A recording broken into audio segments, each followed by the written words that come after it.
Bienvenidas y bienvenidos, gracias por estar en este programa y gracias al escritor Eduardo Galeano. Él no quiere que le llamemos maestro, pero me va a disculpar.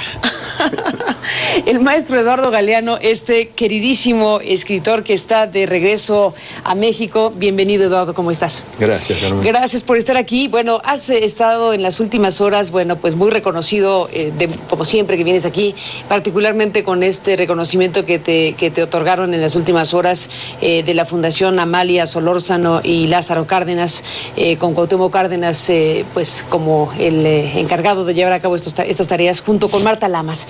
Y bueno, a partir de ahí se abre la posibilidad de platicar contigo en este programa de nuevo, cosa que te agradezco muchísimo. Lo que quieras. Y bueno, podría tomar 20,000 temas porque sé que cualquiera, para efectos de una reflexión, pensamiento, estás siempre listo. Conversábamos antes de entrar al aire, precisamente en esta conversación aquí en la Ciudad de México, sobre esto que son los hijos de los días.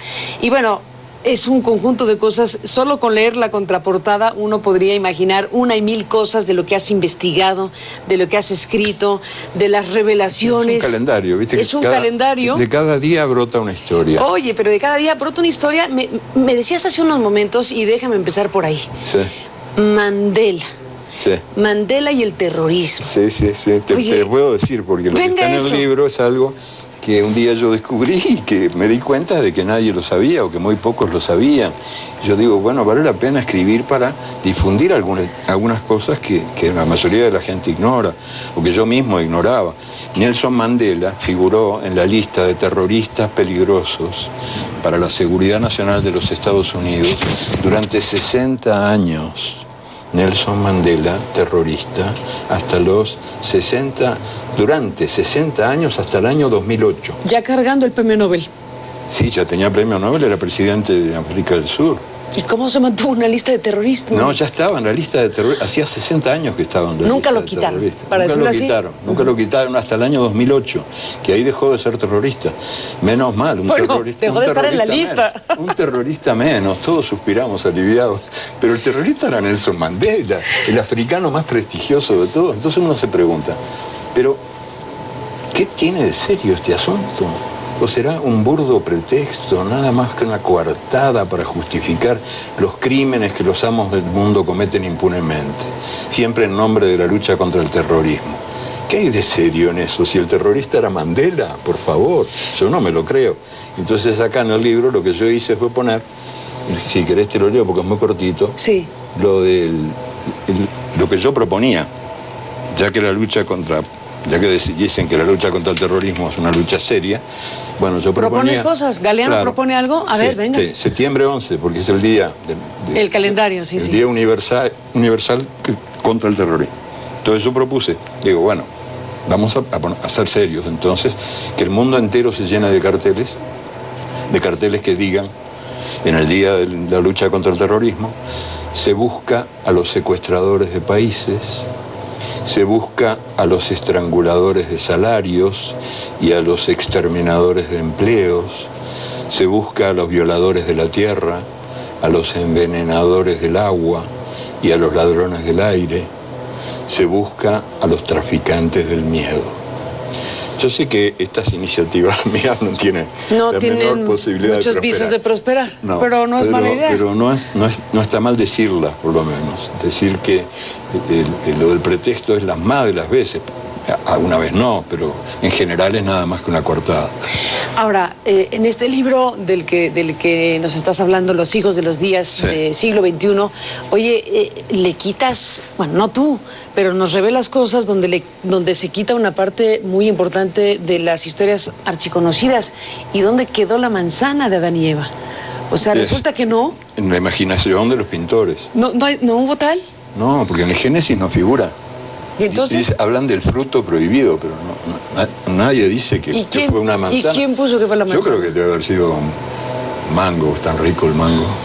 La idea es esta, que hemos sido educados, yo y tú y todos los demás, para creer que Eva fue la culpable de la perdición del paraíso. O sea que Adán y Eva tenían el privilegio de ser inmortales, pero además el privilegio de la residencia en el paraíso.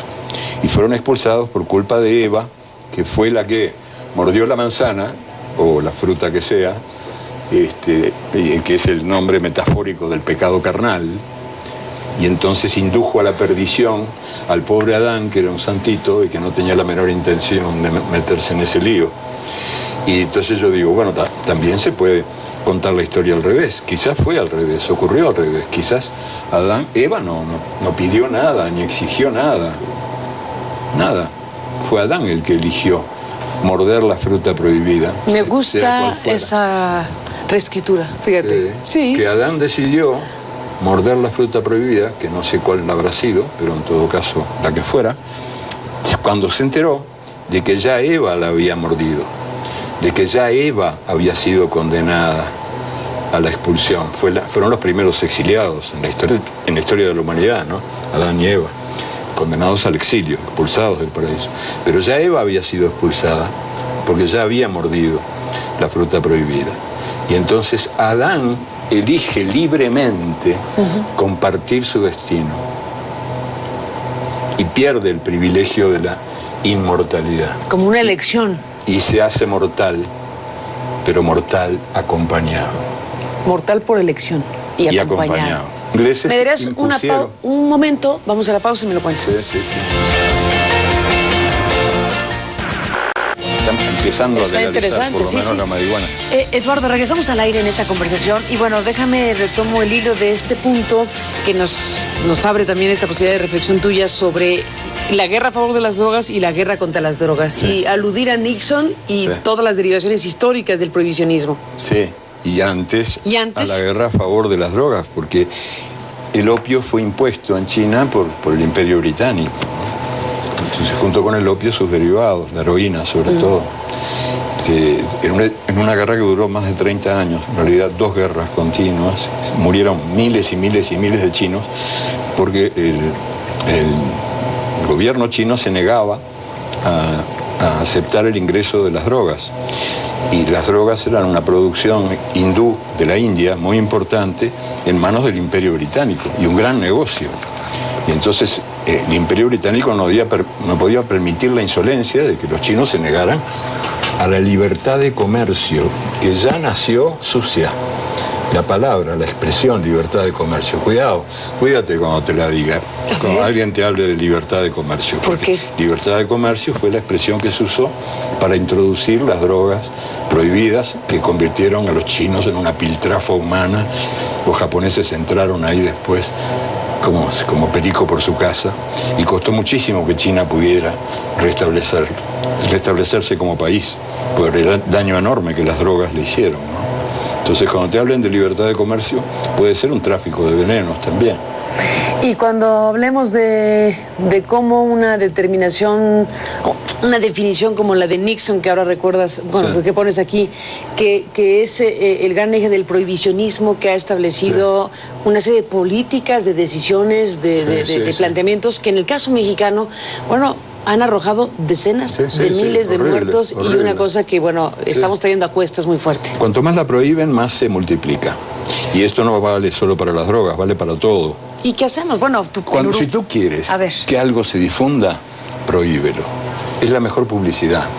Por eso me parecen estúpidas algunas decisiones que toman algunos gobiernos, incluso progresistas, en el mundo, prohibiendo cosas, porque al prohibirlas les dan prestigio. La prohibición siempre otorga prestigio al producto que se prohíbe. Entonces es la mejor publicidad que las drogas reciben, y la prueba está que cuanto más decretos, leyes, declaraciones, discursos y fondos públicos utilizados para erradicar el comercio... Pero entonces, ¿qué haces, Eduardo? Dices, por ejemplo, recordando la historia que quedaron como piltrafa, los chinos que al final de cuentas fueron sometidos a libre flujo de las drogas. Bueno, entonces, ¿qué hace la humanidad? ¿Qué hacen los seres humanos? ¿Qué hacen los gobiernos? Bueno, obviamente legalizarlas.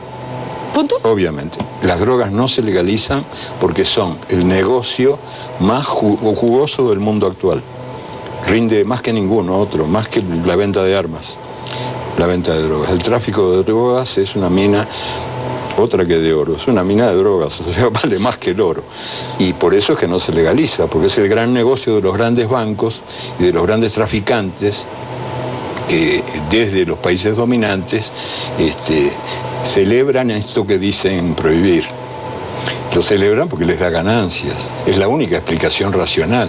Por supuesto que las drogas tendrían que ser legalizadas para poder ser controladas, pero a se les acaba el negocio. En América Latina, bueno, hemos leído y visto declaraciones de gobernantes en Uruguay, por ejemplo, sí, ¿no? En Uruguay, ahí contigo, bueno, con... Ahora están legalizando la marihuana. ¿Ahí qué está pasando en Uruguay? Se está legalizando la marihuana, están en un proceso y bueno, es un tema muy discutido, muy complejo, no es tan sencillo como lo estamos contando ahora, no, bueno. Pero bueno, viviendo en México y siendo mexicana de pura estirpe, como tú sabes perfectamente bien, a lo que ha conducido esta reiteración de prohibiciones cada vez más cargadas de dinamita, que han explotado al revés.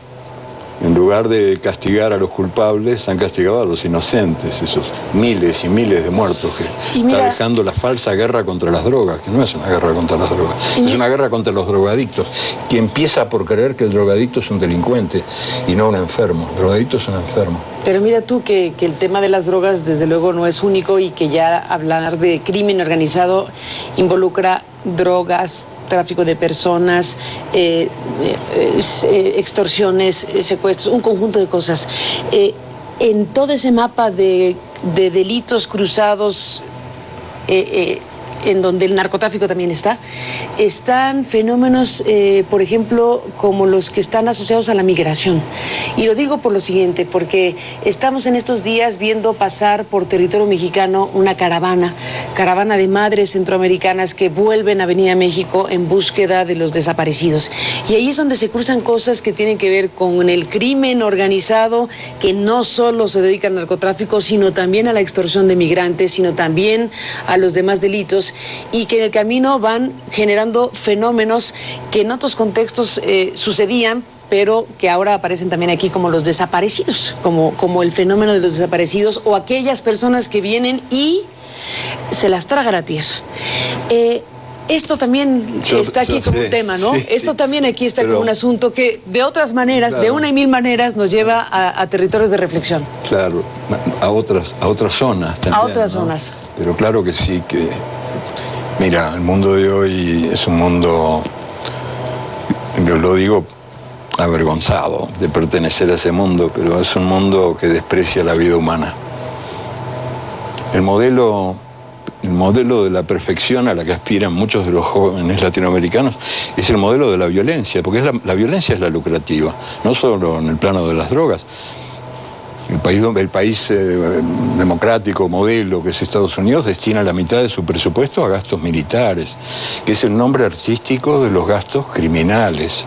O sea, el mundo está organizado para la guerra, para el exterminio del prójimo.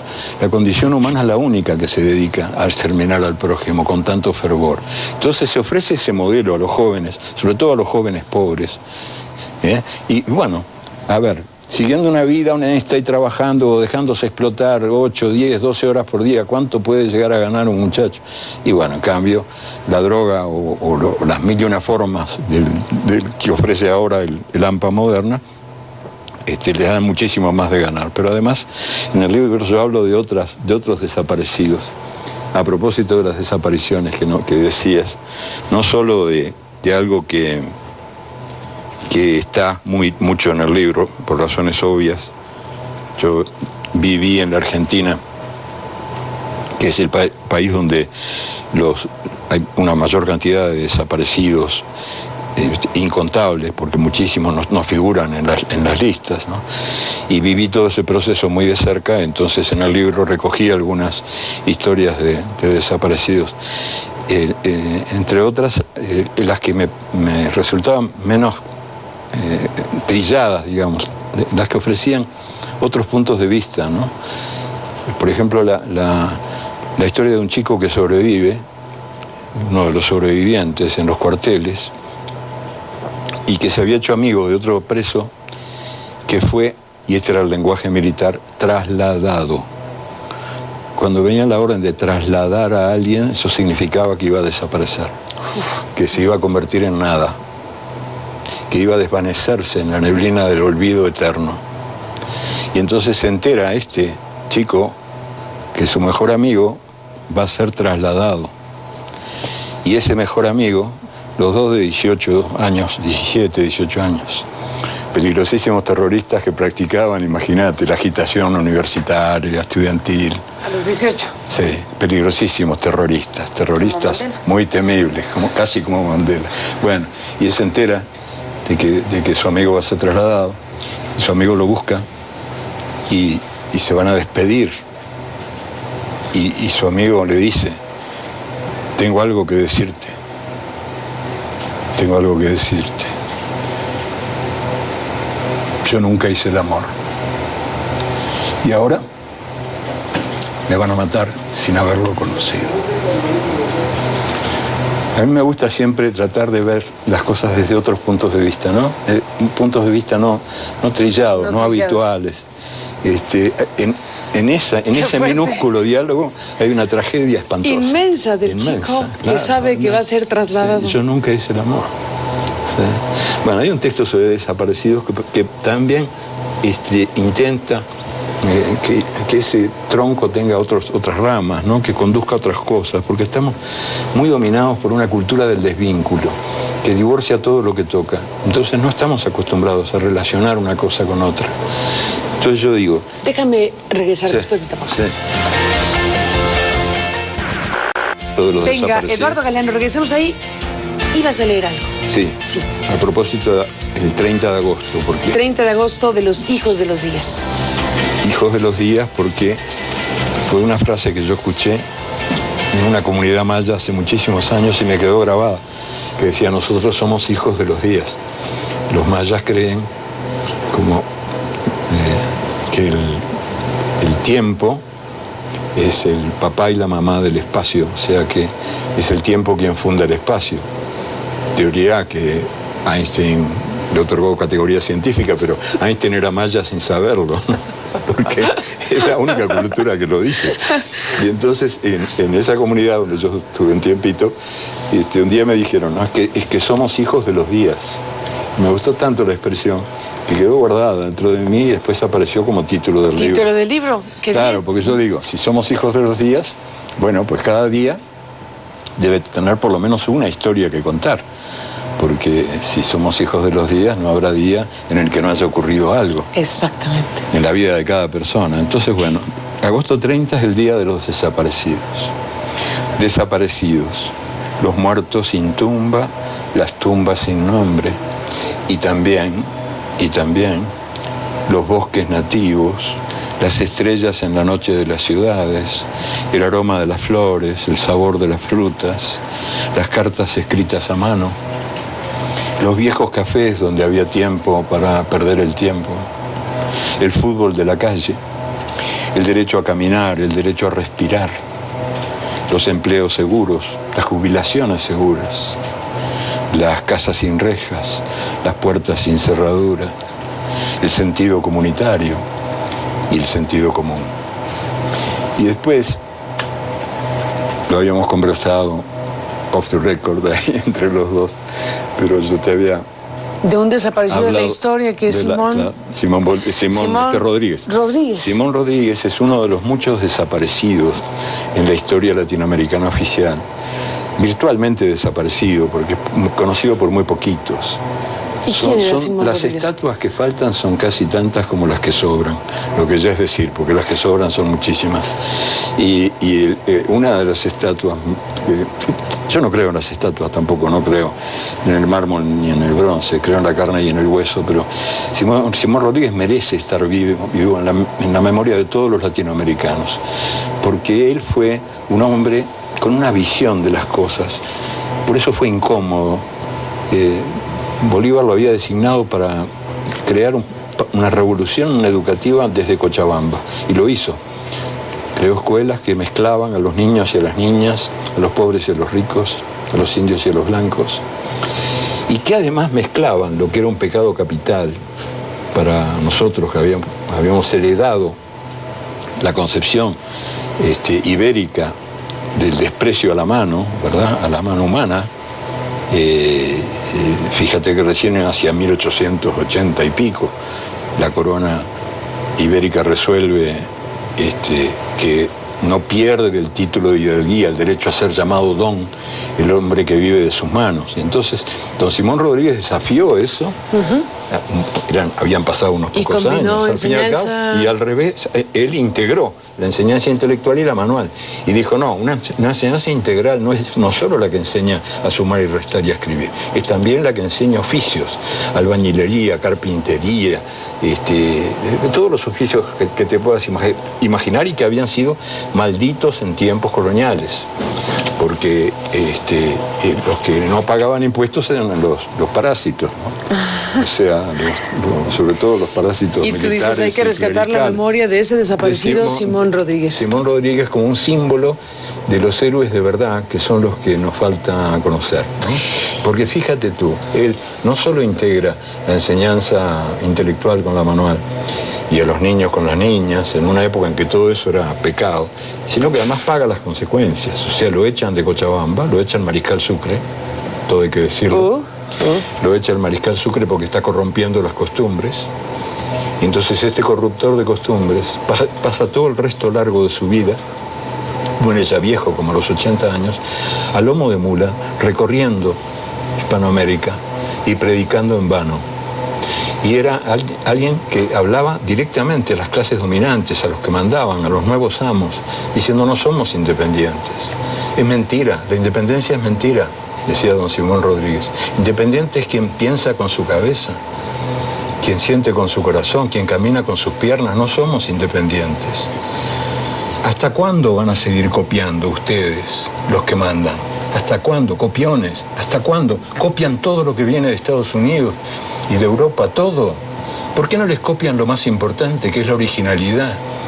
Don Simón les decía esas cosas, estas brutalidades, de tanta actualidad, allá por 1830 y pico, ¿entendés? 1840, cuando muere, ya en el 50 y algo, él alcanza a escribir una frase terrible, terrible, porque muere solito, solo. La frase dice, yo quise hacer de la tierra un paraíso para todos y la hice un infierno para mí. Eduardo Galeano, se nos acabó el tiempo, pero ha sido un gusto, como siempre, escucharte. Como siempre. Gracias por estar en este programa y gracias por permitirnos escucharte en algunos de los fragmentos de Los Hijos de los Días y lo que hemos conversado. Gracias por estar aquí. Chao. Gracias a Eduardo Galeano y gracias a usted. Hasta la próxima.